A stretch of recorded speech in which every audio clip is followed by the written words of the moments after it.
अब आगे बढ़ेंगे किस्सा कुर्सी का में लोकसभा चुनाव की बात करेंगे, जहां प्रधानमंत्री नरेंद्र मोदी देश के अलग अलग इलाकों में जाकर चुनावी जनसभाओं को संबोधित कर रहे हैं और जनता से संवाद भी कर रहे हैं। इसी कड़ी में वो आज पश्चिम बंगाल के बैरकपुर पहुंचे, जहां प्रधानमंत्री मोदी चुनावी जनसभा में हिस्सा लेते हुए टीएमसी पर जमकर बरसे और इस दौरान उन्होंने सूबे की टीएमसी सरकार और इंडिया ब्लॉक पर निशाना साधा। प्रधानमंत्री ने जनता को संबोधित करते हुए रैली में शामिल होने के लिए आए लोगों से अपनी 5 गारंटी का भी उन्होंने वादा दिया। पहली गारंटी धर्म के आधार पर आरक्षण नहीं, दूसरी गारंटी SC ST OBC आरक्षण खत्म नहीं, तीसरी गारंटी रामनवमी मनाने पर रोक नहीं और चौथी गारंटी राम मंदिर पर फैसला नहीं पलटेगा, पांचवी गारंटी CAA कभी खत्म नहीं होगा। आज मैं टीएमसी हो या कांग्रेस या फिर इंडिया अलायंस, मैं डंके की चोट पर बंगाल को 5 गारंटी दे रहा हूं।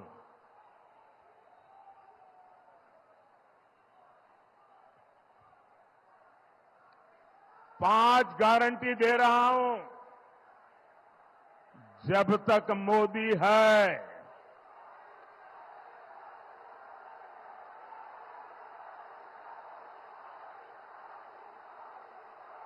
धर्म के आधार पर आरक्षण नहीं दिया जाएगा। दूसरी गारंटी, जब तक मोदी है, SC ST OBC का आरक्षण कोई खत्म नहीं कर पाएगा। तीसरी गारंटी, जब तक मोदी है, रामनवमी मनाने से, भगवान राम की पूजा से कोई आपको रोक नहीं पाएगा। चौथी गारंटी, जब तक मोदी है, राम मंदिर पर सुप्रीम कोर्ट का जो फैसला है, उस फैसले को कोई पलट नहीं पाएगा। और पांचवी गारंटी, जब तक मोदी है, CAA कानून को भी कोई रद्द नहीं कर पाएगा। तो पश्चिम बंगाल में प्रधानमंत्री ने 5 गारंटियां दी हैं और इसी पर आज हम चर्चा भी करेंगे। तमाम खास मेहमान हमारे साथ जुड़ गए हैं। आलोक मेहता जी एडिटोरियल डायरेक्टर हैं, स्वागत है आपका। अरविंद मोहन जी हमारे साथ जुड़े हैं, कंसल्टिंग एडिटर हैं, आपका भी स्वागत है। हिमांशु भट्ट जी वरिष्ठ पत्रकार, आपका स्वागत। प्रोफेसर मनोज कुमार जी हमारे साथ जुड़े हैं, राजनीतिक विश्लेषक हैं, आपका भी स्वागत है। रानिक दत्ता मेरे सहयोगी कोलकाता से इस वक्त हमारे साथ जुड़ रहे हैं। रानिक, सबसे पहले आपका रुख करते हुए, क्योंकि प्रधानमंत्री मोदी ने 5 बड़ी गारंटियां दी हैं, जिसमें सबसे बड़ा हमला उन्होंने बोला है TMC को लेकर कि राज्य में रामनवमी का त्योहार नहीं मनाने दिया जाता है और जो हिंसा होती है उसको लेकर भी सवाल उठाए, भ्रष्टाचार पर भी उन्होंने कटाक्ष किया। एकदम ही देखिए, आज प्रधानमंत्री जी की तरफ से जो बैरकपुर में पब्लिक मीटिंग अटेंड किया गया है और जनसभा से वो जो 5 गारंटी में बात की है, उस 5 गारंटी के अंदर रामनवमी का जो इशू, वो रामनवमी का इशू भी था। जैसे कि हम लोग बात कर रहे थे कि कौन से मुद्दे के ऊपर प्रधानमंत्री जी आज चर्चा करेंगे, उसी जगह में रामनवमी का इशू, बंगाल में जिस रामनवमी को लेकर बार बार से हिंसा का घटना सामने आ रहा था, उसको लेकर भी आज प्रधानमंत्री जी की तरफ से बयान दिया गया। प्रधानमंत्री जी की तरफ से ये गारंटी दिया गया कि रामनवमी का जो जुलूस हर पूरा देश भर में निकलता है, वो बंगाल में जिस तरीके से निकलता आया है वैसा ही निकला जाएगा, ये मोदी का गारंटी है। दूसरी तरफ अगर देखा जाए कि इसके साथ भ्रष्टाचार, पश्चिम बंगाल में तृणमूल सरकार के जो भ्रष्टाचार, ये भ्रष्टाचार के बारे में भी प्रधानमंत्री जी की तरफ से आलोकपात किया गया।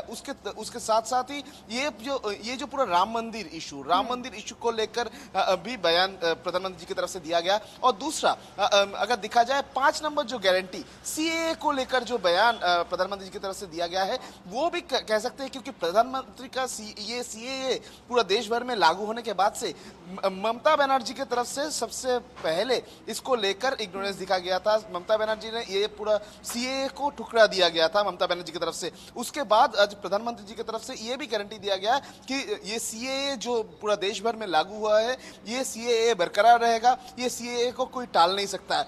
ये 5 जो गारंटी आज प्रधानमंत्री जी की तरफ से दिया गया है, बैरकपुर का जो जनसभा, इस जनसभा में प्रधानमंत्री जी की तरफ से जिस तरीके से ये 5 गारंटी को सामने रखा गया है, तो बोल सकते हैं कि इस चुनाव के जो बिल्कुल, और ये समय 5 चल रहा है गारंटी चुनाव मास्टर स्ट्रोक के तौर पर भी देखी जा रही ये है, बहुत ही क्योंकि चर्चा इस वक्त पश्चिम बंगाल में खूब हो रही है। जिस तरह से प्रधानमंत्री मोदी ने कहा कि घुसपैठ की कोशिशों को रोका जाएगा, और क्योंकि पश्चिम बंगाल को उन्होंने कहा कि बम बनाने की फैक्ट्री, आलोक जी हमारे साथ जुड़े हुए हैं। आलोक जी, बम बनाने की फैक्ट्री पश्चिम बंगाल को बना दिया गया, ये पीएम मोदी ने कहा।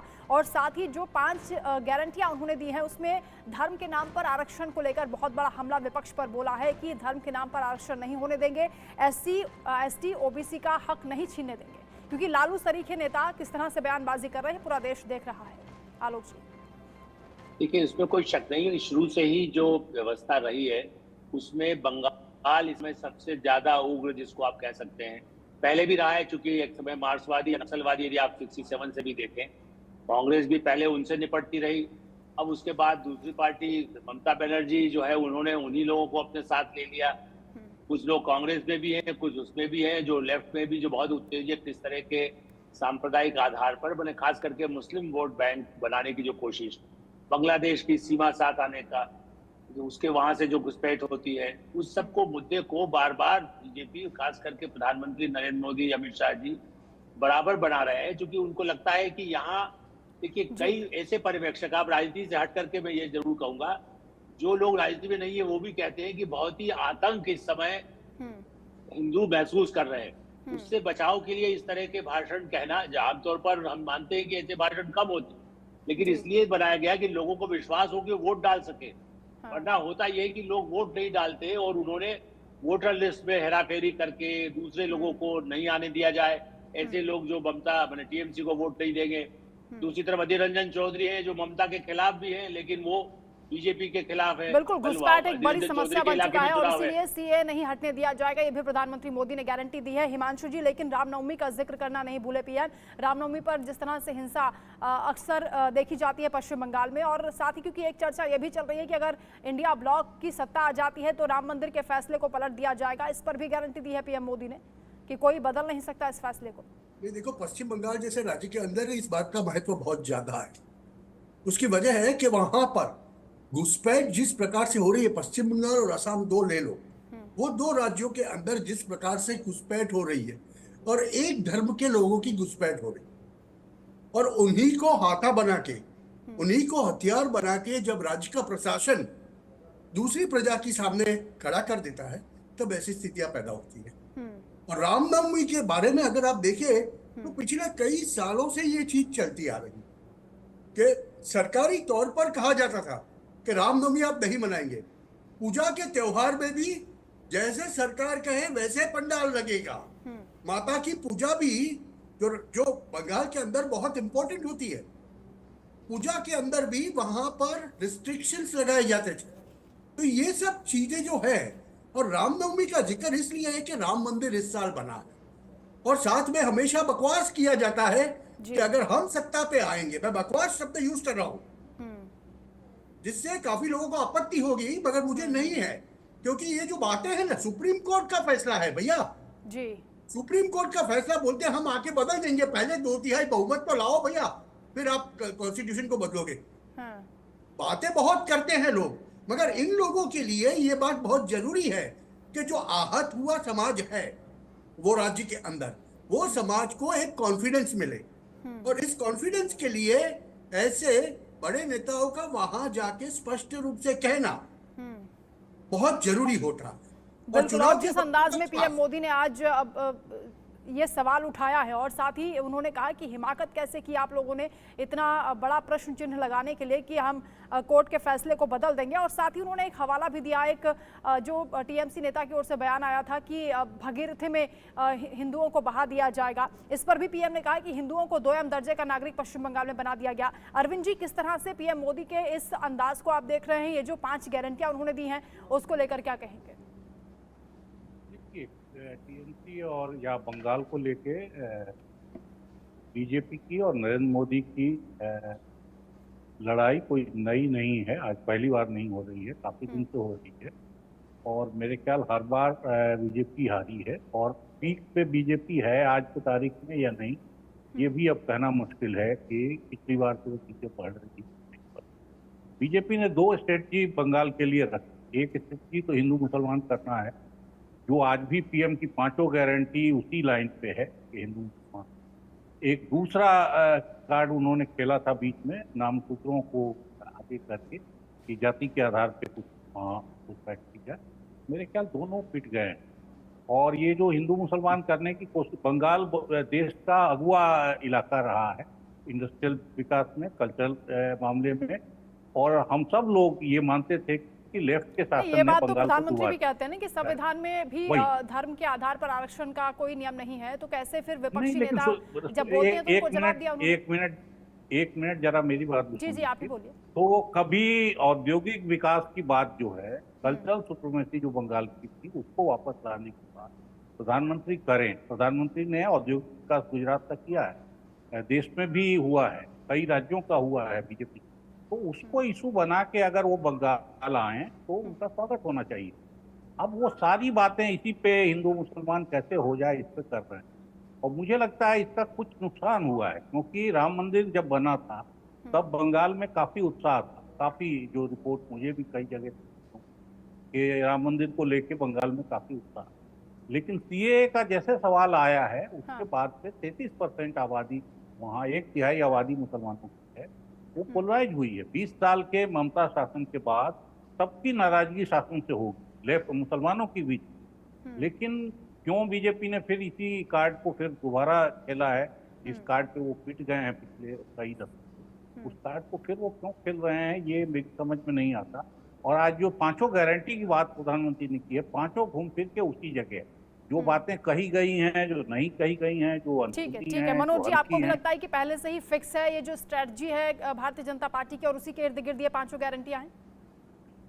नहीं, देखिए रचना जी, ये गारंटी जो आज प्रधानमंत्री जी ने बोला है ये बिल्कुल नेचुरल है, क्योंकि अगर आप देखिए 2-3 दिन पहले प्रधानमंत्री आर्थिक सलाहकार परिषद का जो सर्वे से जिस प्रकार से मुस्लिमों का जनसंख्या जो बढ़ी है वो कहीं न कहीं उस वेस्ट बंगाल से होकर गुजरती है। अगर तुलनात्मक अध्ययन कीजिए तो मुझे लगता है कि ये नेचुरल ग्रोथ नहीं है, इसमें आर्टिफिशियल है। इसमें जिस प्रकार से इन्फिल्ट्रेशन वहाँ बांग्लादेश से और पाकिस्तान से लोग वेस्ट बंगाल में आते हैं और असम में आते हैं, तो मुझे लगता है कि जो अभी अरविंद जी बोल रहे थे वो बिल्कुल सही है। क्योंकि देखिए आज के डेट में पॉपुलेशन एक बहुत बड़ा विषय है, और जिस प्रकार से वेस्ट बंगाल में जो वहाँ पे समस्याएं हैं, और आज प्रधानमंत्री जी ने जो 5 मुद्दे लिए हैं वो बिल्कुल मुस्लिम सेंट्रिक है। और मुझे लगता है ये 5 मुद्दे उन्होंने खुद से नहीं लिया, उस पर सबका स्टेटमेंट आया है। चाहे धर्म के आधार पर आरक्षण की अगर आप बात कर रही है तो अपोजिशन इस विषय को उठाया, उसको आज उन्होंने क्लियर किया। दूसरा जो विषय आपने बताया कि SC ST OBC का रिजर्वेशन हम बीजेपी आएगी तो समाप्त कर देगी, तो उसको भी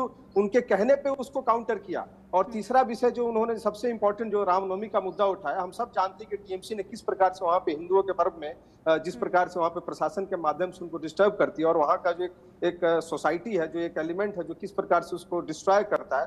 तो कहीं न कहीं जो, और चौथा जो सीए का जो कानून है, ऑब्वियस है कि ये मुझे लगता है कि ये आज का जो चुनाव है वो बिल्कुल आर और पार की लड़ाई है, और बीजेपी इस चीज को छोड़ना नहीं चाहती है, क्योंकि उसको पता है कि मुस्लिम वहां पे वेस्ट बंगाल में उसको वोट देने वाले नहीं है। और ये जिस प्रकार की समस्याएं बढ़ रही है, मुझे लगता है कि उसको यही मौका है कि किस प्रकार से। और दूसरा, अगर आज की डेट में आप देखिए, अगर राज्यों का जो प्रेसिडेंट को लगाने की जो बात हुई, तो जिस प्रकार से पिछला विधानसभा चुनाव हुआ था उसमें केंद्र कर सकती थी, लेकिन चूंकि मोदी जी हमेशा से स्टेट को एम्पावर करते हैं, उन्होंने कभी भी 356 का प्रयोग नहीं किया, जिसके चलते बीजेपी के इंटरनल और पूरे देश से जनमानस में इस तरीके का है कि वहां पे प्रेसिडेंट को लगना चाहिए। आप संदेश खाली की बात कर लीजिए, वहां मथुआ समाज को जिस प्रकार से वहां पे एट्रोसिटी किया गया और वहां का जो जूट इंडस्ट्री के मजदूरों के साथ किया गया, तो मुझे लगता है कि वहां पे मुद्दे बहुत है, लेकिन फाइनली आज के डेट में जब भारतीय जनता पार्टी को लग रहा है कि हमारा जो वोटर है उसको हम कैसे कंसोलिडेट करें, और ये जो पांचों मुद्दे हैं ये भारतीय जनता पार्टी ने शुरुआत इन नहीं मुद्दों के अलावा भी आप कह रहे हैं कि ग्राउंड पर बहुत से ऐसे मुद्दे हैं जिन्हें उठाया जाना चाहिए। आलोक सर, सीए का जो मुद्दा है इसको बीजेपी भुनाने का प्रयास कर रही है चुनाव का, क्योंकि वक्त चल रहा है। गृह मंत्री अमित शाह लगातार इस बात को दोहरा रहे हैं, लेकिन एक वक्त पर सीए एनआरसी को लेकर जो गुमराह किया गया लोगों को, आपको लगता है कि उसकी वजह से आज भी लोगों में कंफ्यूजन है और ये सीए फिर से लागू करने की बात करना या इस मुद्दे को चुनाव के वक्त में हाईलाइट करना नुकसान भी कर सकता है पश्चिम बंगाल में, लेकिन घुसपैठ को अगर खत्म करना है तो ये कितना जरूरी है? आलोक जी। देखिए, सीए और घुसपैठ दोनों अलग अलग पहलू भी हैं, और आश्चर्य की बात यह है कि ममता जी या राहुल गांधी या जो भी पार्टियां हैं जब इस मुद्दे को उठाती है तो ये भूल जाती है कि नागरिकता का देने का अधिकार दुनिया के किसी भी मुल्क में, आप एक छोटे से कंट्री चले जाएंगे ना जो कहीं पर है अफ्रीका में भी, वो नागरिकता का अधिकार सेंट्रल गवर्नमेंट का होता है। कोई राज्य सरकार, मुझे कोई मध्य प्रदेश की सरकार, उत्तर प्रदेश की सरकार नागरिकता नहीं देती है। नागरिकता भारत की नागरिकता का सर्टिफिकेट, आधार कार्ड, वोटर कार्ड, पासपोर्ट, जो भी सुविधा है, ये लोगों को भ्रम इसलिए ये कहना कि सीए को बदल देंगे, ये हाँ बिल्कुल आप कॉन्स्टिट्यूशन बदल दें, बहुमत ले आए, वो अलग बात है। अच्छा, सीए में भी मुस्लिम के खिलाफ एक भी नहीं, बार बार प्रधानमंत्री नरेंद्र मोदी, हम और आप जैसे लोग भी मीडिया से ये कह रहे हैं कि भाई ये किसी एक मुस्लिम को बाहर नहीं निकालने का है, लेकिन प्रचार ऐसा किया है इन पार्टियों ने, टीएमसी, कांग्रेस ने और कि देखिए ये तुम्हारी छीन लेंगे। मुस्लिम जो पहले से बसा हुआ है उसको तो हिंदू मानते हैं हम जी, मैं नहीं बल्कि राष्ट्रीय स्वयंसेवक संघ कहता है कि 98% जो लोग हैं वो भारत में जो पैदा हुए हम सबको हिंदू ही मानते हैं, हम तो उनको मानते ही नहीं कि वो मुस्लिम भी है। वो पूजा करें, नमाज करें, वो गुरुद्वारे में जाएं, वो चर्च में जाएं, हम तो सबको हिंदू मानते हैं। ऐसी स्थिति में ये कहना कि लोगों को बाहर निकाल देंगे, मुस्लिमों को देश से बाहर निकाल देंगे, देश से बाहर, भारत का नागरिक होते हुए देश कौन ले लेगा उनको, पाकिस्तान भी नहीं ले सकता। तो ये भ्रम को दूर करना, और एक अंत में कह रहा हूं जो अभी अरविंद जी कह रहे थे, नहीं ये मुद्दे इसलिए जरूरी है कि लालू के जंगल राज में कोई इंडस्ट्री लगाने नहीं जाता था। यदि इस तरह की हिंसा जिससे गली गली में आप लोगों को जान से मार दें, बलात्कार करें, वहां पर कौन इंडस्ट्री लगाने जाएगा, कौन मैनेजमेंट की लड़की काम करने जाएगी, कौन विदेशी महिला और पुरुष आकर के काम करेगा, कौन युवा आकर के अपनी फैक्ट्री लगाएगा। इसलिए जरूरी है कि लोगों को आत्मविश्वास पैदा किया जाए, वोट दीजिए, सही सरकार लाइए और उद्योग लगाइए, अपना उद्योग लगाइए, व्यापार बहुत बड़ा मुद्दा है, उसी के इर्द गिर्द राजभवन पे ही उंगली उठ रही है सर, पूरे राज्य को छोड़िए, राजभवन पे उंगली उठ रही है। ठीक है, इस पर हम आगे भी चर्चा करेंगे। प्रधानमंत्री मोदी ने जहां जहां पर ये कैंपेन किया है, चुनाव प्रचार किया है, वो तस्वीरें भी दर्शकों को दिखा देते हैं, क्योंकि आज पीएम मोदी ने पश्चिम बंगाल की कई जगह पर हुंकार भरी है और ये जो गारंटियां दी हैं उसकी तस्वीरें हम आपको दिखा रहे हैं। पहली रैली प्रधानमंत्री मोदी की आप देख रहे हैं बैरकपुर में, जहां पर इन 5 गारंटियों का उन्होंने जिक्र किया। दूसरी रैली की तस्वीर आप देख रहे हैं, पीएम मोदी हुगली पहुंचे और आराम बाग में भी उन्होंने रोड शो किया और रोड शो के दौरान भी किस तरह से भारी भीड़ वहां पर थी, वो तस्वीरें भी आप देख रहे हैं। शक्ति प्रदर्शन एक तरीके से किया गया। चौथी रैली उनकी हावड़ा में हुई है, यानी अलग अलग तस्वीरों के जरिए आप देख रहे हैं पीएम मोदी ने किस तरह से आज हुंकार भरी है। तो पीएम मोदी वहीं आज शाम को पटना में रोड शो भी करने वाले हैं, जिसके बाद वो अगले दिन सोमवार को बिहार में ही अलग अलग शहरों में 3 चुनावी रैलियां करेंगे। गांधी मैदान में साल 2013 की रैली के बाद पीएम मोदी की राजधानी पटना में ये पहली चुनावी रैली होगी। पटना में पीएम मोदी के रोड शो को लेकर प्रशासन ने भी सुरक्षा के पुख्ता इंतजाम किए हैं। पूरे शहर में अचूक सुरक्षा व्यवस्था की गई है। रोड शो राज्य बीजेपी मुख्यालय से कुछ 100 मीटर की दूरी पर आयकर कार्यालय चौराहे से शुरू होगा और उसके बाद फ्रेजर रोड, एग्जीबिशन रोड, कदम कुआं और साहित्य सम्मेलन जैसे भीड़ वाले इलाकों से गुजरते हुए गांधी मैदान के पास उद्योग भवन तक खत्म होगा। रोड शो वाले मार्ग पर सड़क के दोनों किनारों पर बैरिकेड्स लगाए गए हैं। बीजेपी नेता और कार्यकर्ता पर पीएम मोदी के इस रोड शो को लेकर बेहद उत्साहित हैं। ये रोड शो इसलिए भी अहम है क्योंकि वोटिंग से ठीक एक दिन पहले राजधानी में इसका आयोजन हो रहा है और अगले दिन राज्यों की कई सीटों पर वोट भी डाले जाएंगे। तो वहीं पहली बार बिहार के पटना में रोड शो करने आ रहे हैं पीएम मोदी, जिनका 2 किलोमीटर लंबा रोड शो होगा। 3 घंटे तक ये रोड शो चलेगा। जायजा लिया है इंडिया न्यूज की टीम ने, आप देखिए रिपोर्ट। मैं हूं आसिफ इकबाल और इस वक्त मैं पटना में हूं। जी हां, इंडिया न्यूज की टीम पटना पहुंच चुकी है और पटना बहुत खास है आज, क्योंकि आज प्रधानमंत्री नरेंद्र मोदी पहली बार पटना में रोड शो करने जा रहे हैं। हम आपको तमाम खबरों से रूबरू कराएंगे और आपको बताएंगे कि आखिर प्रधानमंत्री का रूट कैसे होगा, कौन कौन सी जगह से होकर वो गुजरेंगे, क्या क्या तैयारियां होंगी और किस तरीके से पटना के लोग उनके लिए पलक पावड़े बिछाकर इंतजार कर रहे होंगे। वो तमाम खबरों से आपको अवगत कराएंगे, आपको रूबरू कराएंगे। इसलिए हम इस वक्त आपको पटना से सीधे आपको दिखाने जा रहे हैं कि आखिर प्रधानमंत्री किस तरीके से यहां पहुंचेंगे और कैसे लोगों से रूबरू होंगे। पटना में पहली बार ये 2 किलोमीटर का लंबा रोड शो होने वाला है, जिसमें 3 घंटे का वक्त भी लगेगा। तमाम इलाकों से होकर गुजरेंगे वो। हम चलिए फिर शुरू करते हैं अपनी ये यात्रा और आपको पूरे रूट से कराते हैं रूबरू।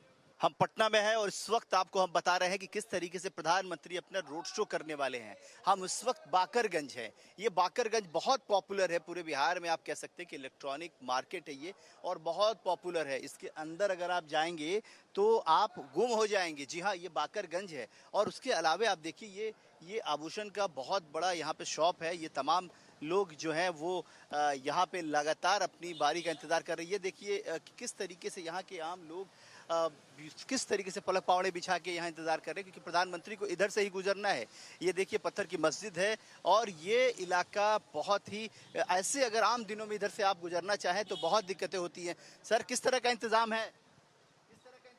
ठीक है, सब बढ़िया है। बिल्कुल, देखिए साफ तौर पे है कि तमाम सिक्योरिटी के इंतजाम भी किए जा रहे हैं और उसमें सभी लोग चाक चौबंद इंतजाम कर रहे हैं। पुलिस लगातार लगी हुई है, प्रशासन लगातार लगा हुआ है कि हर चीज़ को बहुत बेहतर तरीके से करने के लिए, हर चीज़ को बहुत बेहतर तरीके से दिखाने के लिए। और ये देखिए, ये हम दिखा रहे हैं लगातार अभिवादन भी, इंडिया न्यूज़ की टीम का अभिवादन भी किया जा रहा है, न्यूज़ एक्स की टीम का अभिवादन किया जा रहा है और वो लगातार वो तस्वीरें, सीधी तस्वीरें, एक्सक्लूसिव तस्वीरें हम दिखा रहे हैं आपको। बहुत बड़ा मार्केट है इसके अंदर और यहाँ काफ़ी व्यवसायी रहते हैं, काफ़ी यहाँ इलेक्ट्रॉनिक्स के अगर आपको गुड्स लेने हो, देखिए यहाँ पे लोग इसकी टीम का भी अभिवादन कर रहे हैं, प्रधानमंत्री के आने के इंतजार कर रहे हैं। और ये हम आपको रोड शो की सीधी और एक्सक्लूसिव तस्वीरें दिखा रहे हैं। बीच बीच में छोटे छोटे कैनोपी बनाए गए हैं, छोटी छोटी जगहें बनाई गई हैं, जहाँ से यहाँ कुछ कई तरह के कलाकार होंगे, कुछ यहाँ के स्थानीय लोग होंगे, पार्टी के लीडर होंगे, वो लोग अभिवादन करेंगे प्रधानमंत्री का। और वो देखिए 370 निरस्त कर शांति सुरक्षा विकास सुनिश्चित करने का मोदी जी का बहुत शुक्रिया। आप देखिए यहाँ इंतजाम चाक चौबंद किया जा रहा है, हर तरफ से यहाँ पे कोशिशें हैं कि वो तस्वीरें नज़र आए पटना की, कि वो तस्वीरें नज़र आए जो लगातार प्रधानमंत्री देखने के लिए यहाँ आ रहे हैं, वो लोग उनसे मिल सके जो प्रधानमंत्री से मिलना चाहते हैं। और ये आप हुजूम देखिएगा और इंतज़ाम यहाँ पे हम आपको सीधी तस्वीर दिखा रहे हैं। यहाँ लोग जो जिस तरह के लोग हैं वो लोग साफ लोग पे अभिवादन कर रहे हैं और यहाँ पे आप देख सकते हैं कि कैसे पूरा इंतज़ाम किया गया है, चाक चौबंद इंतज़ाम है और हम आपको वो सीधी तस्वीरें दिखा रहे हैं। आसिफ इकबाल, पटना। आसिफ इकबाल के जरिए आपने रिपोर्ट देखी किस तरह ग्राउंड जीरो पर तैयारियां चल रही हैं रोड शो को भव्य बनाने के लिए। आसिफ हमारे साथ जुड़े हुए हैं। आसिफ, तैयारियां तो आप दिखा रहे हैं, जोश कितना है कार्यकर्ताओं में और कैसा माहौल है पीएम के इस रोड शो को लेकर?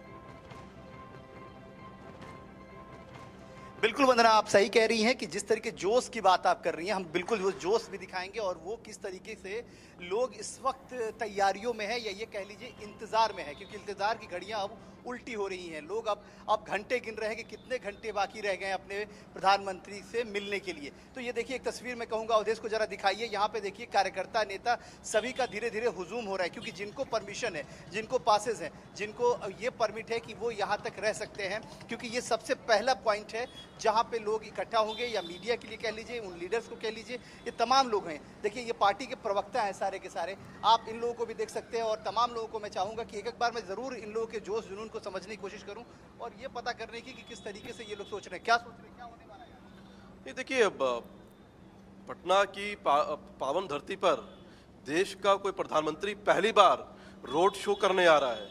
पाटलिपुत्र की आवाम से, जनता से वो रूबरू होने आ रहा है। शुरू होने वाले हैं। क्या होने वाला है? देखिए, बिहार की 13 करोड़ जनता का जो आशीर्वाद हमेशा दिया है मोदी जी को, आज उस आशीर्वाद को के लिए जो धन्यवाद देने के लिए आए हैं। हम लोग बहुत उत्सुक हैं प्रधान। उत्सुक है, बहुत उत्सुक है। भगवान राम स्वरूप नरेंद्र मोदी जी पटना के धरती पे आ रहे हैं। पटना की धरती पे आ रहे हैं। देखिए राम स्वरूप, और जिस तरीके से, क्या कहेंगे आप?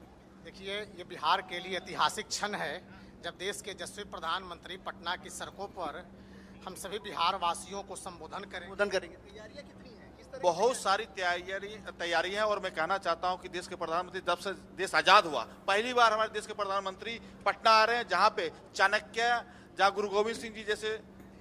तैयारी किस तरीके की है? पूरे बिहार की तैयारी किस तरीके? देखिए, पूरा बिहार पल के बिछाए गरीब के बेटे। हमने देखा कि बहुत सारे इंडिकेटिंग पॉइंट भी हैं, बहुत सारी चीजें ये बताने की कोशिश की जा रही है कि बिहार में जब प्रधानमंत्री आ रहे हैं तो सब चीजों से होकर के रहें। निश्चित रूप से बिहार की जो साहित्यिक धरोहर है, कला संस्कृति से संबंधित जो धरोहर है, और गरीब का बेटा, आदिवासियों का बेटा, दलितों का बेटा जब बिहार की पवित्र धरती पर आ रहा है, तो प्रत्येक व्यक्ति कहीं न कहीं पलके बिछाए अपने बिल्कुल बिल्कुल तैयारियां इंतजार कर रहा है। बिल्कुल तैयार, इतिहास बनने वाला है। इतिहास बनेगा और दुनिया में इतिहास बनेगा। देखिए हमारे साथी बिल्कुल आसिफ, लोग उत्साहित नजर आ रहे हैं। पीएम मोदी के स्वागत को लेकर भी तैयारियां की जा रही हैं, और जिन पॉइंट्स पर वेलकम को लेकर तैयारियां की गई हैं, जायजा लिया हमारे संवाददाता शक्ति सिंह ने। खास रिपोर्ट आपको दिखाते हैं।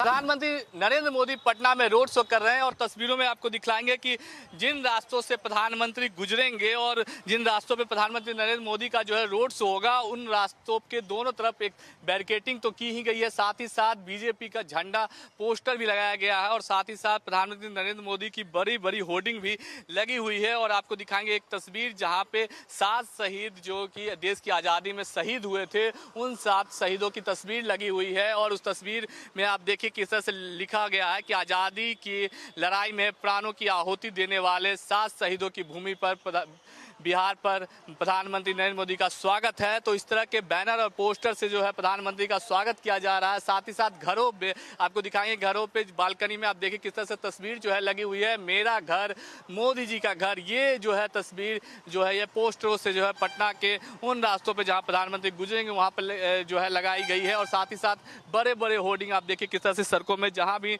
हमारे कैमरा पर्सन दिखाएंगे आपको तस्वीरें, उन तस्वीरों में जो घरों पे होर्डिंग जो लगी है उस पे जो है प्रधानमंत्री नरेंद्र मोदी के स्वागत में जो है तस्वीरें जो है वो लगी गई है। और जब प्रधानमंत्री यहाँ से गुजरेंगे तो उनके स्वागत के रोड के दोनों तरफ जो है हजारों की संख्या में लोग जो है मौजूद होंगे, और प्रधानमंत्री की एक झलक पाने के लिए लोग जो है अभी से ही सड़कों के किनारे पहुँचने शुरू भी हो गए हैं। कैमरा के साथ शक्ति, इंडिया न्यूज, पटना। तो पटना में पीएम मोदी का ये पहला रोड शो होगा, और उसे ऐतिहासिक बनाने की तैयारी कार्यकर्ताओं की ओर से की जा रही है। जोश उत्साह सब देखा जा रहा है। खास मेहमान हमारे साथ लगातार जुड़े हैं, इस पर हम चर्चा भी करेंगे। हिमांशु जी, रोड शो एक बेहतरीन माध्यम बन चुका है जिसके जरिए जनता के बीच जाकर आप उनसे बातचीत कर सकते हैं, उन्हें ये भी बताने की कोशिश कर सकते हैं कि आप उनके कितने करीब हैं, उनकी बात को कैसे सुनते हैं, और सामने से पीएम मोदी को देखने का मौका भी लोग गंवाना नहीं चाहते, क्योंकि हमने अयोध्या में भी देखा था किस तरह से क्रेज था इस रोड शो को लेकर। रोड शो, अभी देखिए आपको एक बात समझनी पड़ेगी, 2019 में जो इलेक्शनरिंग होता था, 2014 में जो इलेक्शनरिंग होता था, वो आज 2024 में नहीं हो रहा। आज आप देखिए हर एक राजकीय पार्टी का कहीं पर आपको बहुत ज्यादा पोस्टर्स नहीं दिखेंगे, बहुत ज्यादा बैनर्स नहीं दिखेंगे। रिक्शाएं पहले के जमाने में घूमती थी प्रचार करती हुई लाउडस्पीकर के साथ, वो नहीं दिखेगा आपको। वो सब प्रचार अब सोशल मीडिया पे हो। मगर ये जो रोड शो का नया सिलसिला जो शुरू हुआ है ना, उसके फायदे ये है कि एक रोड शो द्वारा आप शहर के एक कोने से दूसरे कोने तक जा सकते हैं। दूसरा, रोड शो में आप जितने लोगों का संपर्क कर रहे हो, काशी में भी काफी लोग आपने देखा था, ऐसे तो गुजरात में तो हमने बहुत सालों से देखा है कि मोदी जी जब भी आते हैं एक बड़े शहर के अंदर रोड शो कर दिया, शहर के तकरीबन आधे से ज्यादा लोग रोड के 2 किनारे खड़े हो जाते थे, उनसे हाथ घुमा के, हाथ मिला के, या कभी कभी हाथ उनके सामने करके लोग ऐसा समझते थे कि हमारे साथ आ गए। और अब तो आर्टिफिशियल इंटेलिजेंस के जमाने में मोदी जी खुद उनके साथ अपने एक वोटर के साथ खड़े हो, ऐसी आर्टिफिशियल इंटेलिजेंस से पिक्चरें लेके दे सकते हैं उनकी टीम। जब ये चीजें हो रही है तब एक रैली से ज्यादा एक प्रवचन, दिन में देखिए एक प्रवचन ठीक है, जो प्रवचन पूरे इलाके में घूम जाएगा। मगर 3 जगह पे अगर रोड शो कर दिए तो जो लोक संपर्क होता है, जनसंपर्क होता है, और ऐसे बड़े नेताओं के साथ में जब लोकल 2 या 3 कैंडिडेट वो रैली में होंगे, वो रोड शो के अंदर होंगे, तो आप सोचिए कि वो कैंडिडेट्स का भी जनसंपर्क कैसे होता है। तो this is become a modern way of communicating with the people. और लोगों को एक संतोष होता है, लोग बेचारे 25-25 किलोमीटर 50-50 किलोमीटर दूर से आते हैं ये रोड शो में अपने नेता को देखने के लिए, और जब उनके सामने से वो गुजरते हैं 4 फीट के अंदर से अंतर से, तो उनको बहुत एक खुशी महसूस होती है कि मैंने मेरे नेता को देख लिया जी। वो जाके 50 लोगों को दिखाता और वहीं पर वो वोट पक्का हो जाता। देखिए, ये एक तरीका है ह्यूमन साइकोलॉजी से प्ले करने का, और इसको इन्वेंट करने के बाद भाजपा इसका बखूबी इस्तेमाल कर रहा। अब देखिए, वो जहां भी जाएंगे, अगर इनका 2 दिन का दौरा होगा तो 2 दिन में अगर 4 प्रवचन होंगे तो साथ में 2 या 3 रोड शो भी होंगे। या काफी वक्त तो वो रोड शो ही करके वापस भी नहीं है, लेकिन एक प्रतीक के तौर पर जरूर जब वो सामने होते हैं, और हम देख रहे हैं प्रधानमंत्री का एक अलग अंदाज, अब हाथ में कमल का चिन्ह लेकर वो लोगों से अभिवादन स्वीकार करते हुए दिखते हैं। अरविंद जी, क्योंकि पटना में पहली बार पीएम मोदी रोड शो करने जा रहे हैं और भव्य तैयारियां उसके लिए की जा रही हैं, कैसा लग रहा है आपको कि बिहार में कितना इम्पैक्ट इसका होगा? और क्योंकि चुनाव भी लगातार चल रहे हैं, पीएम मोदी के इस चुनावी कैंपेन को आप किस नजरिए से देखते हैं? देखिए, हम सब लोगों की शिकायत रही है कि बिहार में बीजेपी का अपना कोई नेता ढंग से डेवलप नहीं हो पाया है और सारा कुछ प्रधानमंत्री के नाम। लेकिन ये चुनाव इस बार स्पेशल इस मायने में है कि सिर्फ बीजेपी का मामला ही नहीं, जिस नीतीश कुमार या जेडीयू के पास अपना बहुत बढ़िया नेता है, लोक जनशक्ति पार्टी के पास अपना नेता है, उन सबके कैंडिडेट सिर्फ नरेंद्र मोदी की मांग कर। अब जेडीयू के भी ज्यादातर कैंडिडेट को नीतीश कुमार की मांग की जगह नरेंद्र मोदी की मांग है। तो उन सबको लगता है कि अगर नरेंद्र मोदी आ गए हमारे यहाँ, नरेंद्र मोदी हमारे बारे में कुछ बोलते तो वो हमारे जीतने का मंत्र हो। तो उस लिहाज से प्रधानमंत्री कल कई जगह जाने वाले भी, और फिर आज पटना में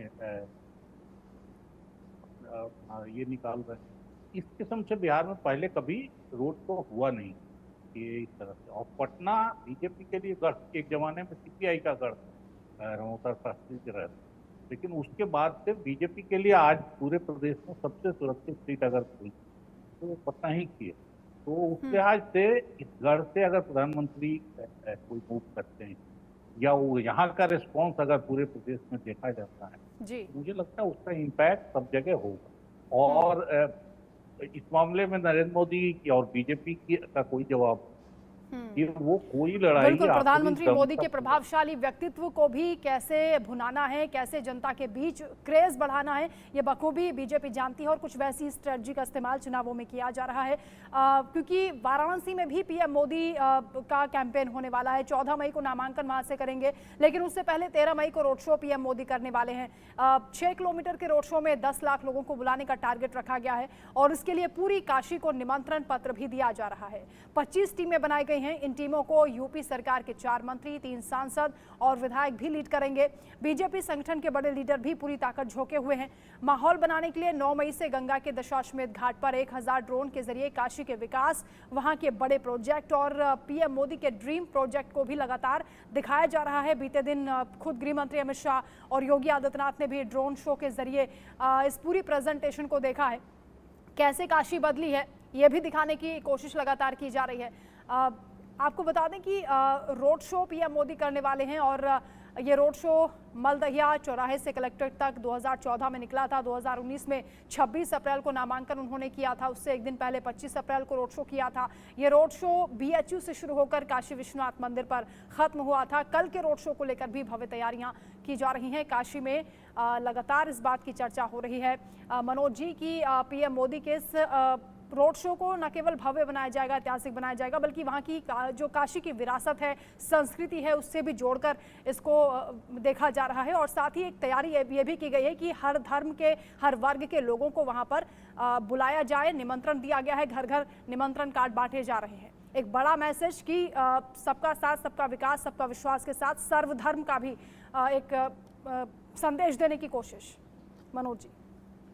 देखिए वंदना जी, नरेंद्र मोदी जी का ये व्यक्तित्व आज से नहीं, शुरू से ही रहा है, क्योंकि वो जो भी कोई कार्य करते हैं, चाहे वो पॉलिटिकल कैंपेन हो या उनकी योजना जो भी बनती है, उसमें सबका साथ सबका विकास जो आप बात बोल रहे हैं उसका समाहित करते हैं और कहीं भी किसी भी तरीके से डिस्क्रिमिनेशन नहीं होता है। और ये हम सब लोगों के लिए बड़ा ही सोचने का है। और ये मतलब समझिए कि भारतीय राजनीति के ऐतिहासिक दृष्टिकोण से पहला कोई ऐसा प्रधानमंत्री है जो 10 साल तक केंद्र में प्रधानमंत्री रहने के बावजूद भी उनकी एंटी इनकम्बेंसी कहीं नहीं है। आप यही कारण है कि आज हर पॉलिटिकल पार्टी जो उनके गठबंधन के लोग हैं वो चाहते हैं कि ज्यादा से ज्यादा चुनाव प्रचार करें, ज्यादा से ज्यादा रोड शो करें, क्योंकि उसमें ऑब्वियस है कि जब हम रैली कोई करते हैं तो उस रैली में, पब्लिक मीटिंग में हम सबको इंटरेक्ट नहीं कर पाते, क्योंकि वन साइडेड होता है, आप वो जी चली जाती है। लेकिन जब रोड शो होता है और बिल्कुल, रोड शो इसलिए भी एक प्रभावशाली कैंपेन बन चुका है, एक माध्यम बन चुका है, क्योंकि लोग गली मोहल्ले से, अपने घर की दीवारों से, घर की छत पर खड़े होकर, दुकानों से भी वो रोड शो में शामिल हो सकते हैं और बड़े करीब से अपने नेता को देख सकते हैं, जैसे कि हिमांशु जी ने भी कहा। लेकिन जो तैयारियां की जा रही हैं बिहार में भी, क्योंकि रोड शो पीएम मोदी का होने वाला है, तैयारियों का जायजा लिया हमारे संवाददाता ने, वो रिपोर्ट दर्शकों को दिखाते हैं। उस जगह पे हैं जहां प्रधानमंत्री का वो जो रोड शो है वो खत्म होने वाला है, यही खत्म होगा। ये उद्योग भवन है, हमने आपको शुरुआत की जगह दिखाई, अब हम आपको ये एंड पॉइंट दिखा रहे हैं और यहाँ से फिर आपको उल्टा लेके चल रहे हैं। मतलब साफ है कि हम आपको वो भी तस्वीर दिखाने जा रहे हैं कि जिस रास्ते से पीएम आने वाले हैं, तो जहाँ से पीएम का रोड शो खत्म होगा वहाँ हमसे शुरू कर रहे हैं। हम ये बताने की कोशिश कर रहे हैं कि आखिर देखिए प्रधानमंत्री रोड शो के जरिए कैसे पटना वासियों से मिलेंगे। तो हम आपको सीधी तस्वीर दिखाने के लिए हम उस रूट पे हैं जहां से पीएम गुजरने वाले हैं। इधर से ही होकर गुजरेंगे अपने एंड पॉइंट पे, मतलब उद्योग भवन की तरफ, और जहां शुरुआती पॉइंट है, जहां से वो स्टार्ट करने वाले, वो एग्जीबिशन रोड है। ये छोटे छोटे से कैनोपी बनाए गए हैं। आपको हम सीधी तस्वीर वो दिखा रहे हैं कि कैसे उद्योग भवन से जब आपको हम बताएं कि उद्योग भवन जब वो आएंगे तो उनके बीच में जो रास्ते पड़ेंगे वो बहुत काफ़ी अहम है। ये बहुत इंपॉर्टेंट जगह है, बाकरगंज का इलाका है। ये बाकरगंज जो बहुत ही ज़्यादा बिजनेस के लिए माना जाता है, पटना का वो सबसे व्यस्तम इलाकों में से एक है बाकरगंज। और ये बाकरगंज की वो गलियां हैं, आप देखिए इन गलियों में अताह दुकानें हैं, इलेक्ट्रॉनिक गुड्स के लिए बहुत पॉपुलर है। आप साफ तौर पे जिस तरीके से दिल्ली का गफ्फार मार्केट है उससे बड़ा है। ये पत्थर की मस्जिद है, यहाँ पे बड़ी मस्जिद मानी जाती है ये। यहाँ पे तमाम लोग नमाज पढ़ने के लिए आते हैं। इस वक्त आप देखिए हम उस गली से गुजर रहे हैं, उस रास्ते से गुजर रहे हैं जहाँ से प्रधानमंत्री का रोड शो होने वाला है, जहाँ से प्रधानमंत्री होकर गुजरेंगे। हम उस रोड शो को, उस जरिए, उस रूट को आपको बताने की कोशिश कर रहे हैं। देखिए तमाम लोग अभिवादन, देखिए ये देखिए, ये लोगों का जोश देखिए, किस तरीके से लोग जोश से भरे हुए हैं। और इस रास्ते में सिक्योरिटी के बहुत इंतजाम है। नितिन नवीन यहाँ के विधायक हैं, उनकी तख्तियाँ भी यहाँ लगी हुई हैं, बोर्ड लगे हुए जिन रोडों का उद्घाटन किया है। ये छोटे छोटे से आप देखिए कैनोपी बनाए गए हैं जहाँ देश के 25 करोड़ से अधिक लोगों से गरीबी से बाहर निकाल कर उनसे सशक्त करने वाले प्रधानमंत्री का हार्दिक धन्यवाद। ये बाकरगंज रोड है, बाकरगंज बाड़ी कहा जाता है इसको। इधर से होकर प्रधानमंत्री की यात्रा होने वाली है, प्रधानमंत्री की यात्रा गुजरने वाली है, रोड शो इधर से गुजरने वाला है। ये तमाम ज्वेलर्स मार्केट हैं, बड़े ज्वेलर्स मार्केट माने जाते हैं यहाँ के, जो इस वक्त हम आपको तस्वीरें दिखा रहे हैं। ये सीधी तस्वीरें वो हैं जो अभी तक किसी मीडिया हाउसेस ने आपको नहीं दिखाए हैं, हम दिखा रहे हैं। और तमाम तस्वीरें सीधे रूबरू करा रही हैं। ज्वेलर्स की बहुत बड़ी मार्केट है। एक देखिए ये कैनोपी यहाँ लगा हुआ है जहाँ साफ तौर पे कर्पूरी ठाकुर को भारत रत्न देने के लिए बिहार को पिछड़ा समाज की ओर से मोदी जी का हार्दिक धन्यवाद। ये देखिए ये नियंत्रण कक्ष है और किस तरीके की तैयारी है आप देखिए। यहाँ पे लोग अभिवादन कर रहे हैं प्रधानमंत्री का, उनके जयकारे लगा रहे हैं। और ये इसी रोड से, ये बाकरगंज बाड़ी रोड है, हमने आपको अभी तक दिखाया कि कैसे हम उधर से शुरू हुए जहाँ प्रधानमंत्री की यात्रा खत्म होने वाली है, मतलब उद्योग भवन से। ये देखिए सिक्योरिटी के इंतजाम देखिए, ये महिला पुलिस फोर्स है, ये लगातार इंतजाम को बेहतर करने के लिए तमाम चीज़ें करी गई हैं। पुलिस की तरफ से चाक चौबंद इंतजाम किए गए हैं। ये आप देख सकते हैं, ये सीधी और एक्सक्लूसिव तस्वीरें हैं जहाँ से प्रधानमंत्री की रोड शो जो है वो यहाँ से होकर गुजरने वाला है। यही तो बिहार से काशी तक तैयारियां रोड शो को लेकर चल रही हैं। पीएम मोदी के रोड शो को भव्य बनाने की तैयारी है। वहीं आम आदमी पार्टी की ओर से भी अरविंद केजरीवाल ने मोर्चा संभाल लिया है। हर तस्वीर आप सबसे पहले देखेंगे इंडिया न्यूज पर। खास मेहमान भी हमारे साथ जुड़े हुए हैं, आप रहेगा हमारे साथ, लौटेंगे आपके पास, चर्चा आगे भी करेंगे। फिलहाल यहाँ पर रुकना, एक छोटे से ब्रेक के लिए जल्द हाजिर होंगे।